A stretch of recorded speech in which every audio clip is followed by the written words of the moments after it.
Magandang hapon po sa lahat. Luzon, Visayas, Mindanao, kung saan kayong dako ng mundo po tayo nagbabalik dito sa aking munting channel. Samuel Soriano TV 29 para mag-discuss ulit ng another coins. At ito po ay ating hilig, pangungulikta ho ng bariya. Kaya ho tayo nandito nagsiselling ng kanilang mga halaga. Magandang hapon po sa lahat ng aking mga subscriber kung saan kayong dako ng mundo po. Keep safe po sa lahat and God bless. Maraming salamat po sa lahat ng aking mga subscriber kung saan kayong dako ng mundo po. Thank you so much sa inyong lahat.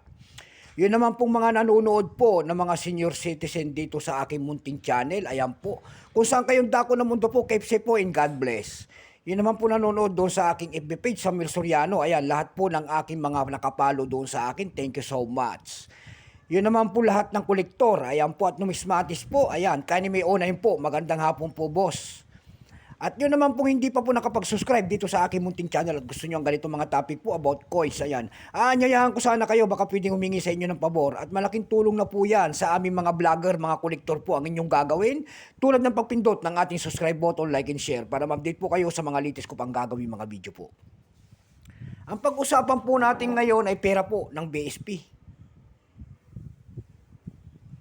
Ayan, commemorative coins po, year 2014. Makikita nyo po ang isang imahe ng isang lalaki. Ayan po, nakaharap po sa akin. Ayan, 10 pesos po.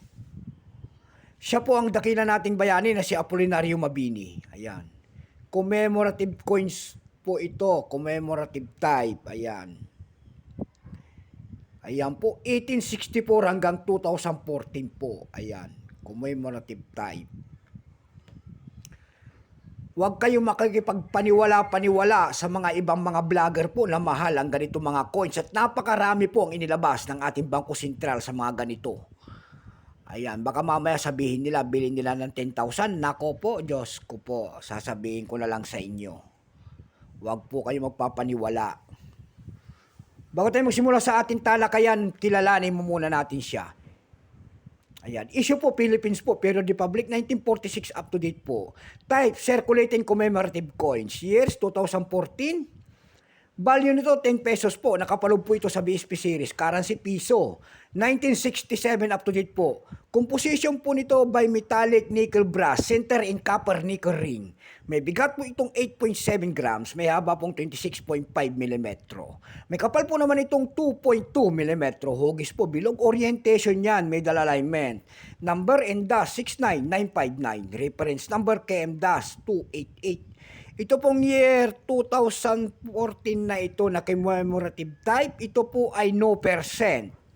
Wala pa pong vintage na maipakita ang ating Bangko Sentral kung ilang piraso ang ginawa sa barya na ito. Pero may price na doon sa ating numista.com. Yung kanyang verifying 47, extra fine 80, almost ang circulated 88. Ang circulated nito ay nagkakalaga po ng 120 pesos. Dako tayo sa kanyang price. Ayan. Doon sa EB.com po, nakakita ko tayo nagbebenta doon ng $3.49. Nasundan ito ng 751 pesos and then 374 pesos. Dako naman tayo sa Carousel PH. Ayan. Sa Carousel PH, nakakita ko tayo nagbebenta doon ng 250 pesos. Nasundan po ito ng 150 pesos. And then 99 pesos. Yung pinakamalit po na bintahan doon ay nagkakahalaga po ng 70 pesos. Ayan lamang po ang aking may babaging kanyang presyo, sagad na. So hanggang dito na lamang po Luzon, Visayas, Mindanao, kung saan kayo dako ng mundo po, keep safe po sa lahat, God bless.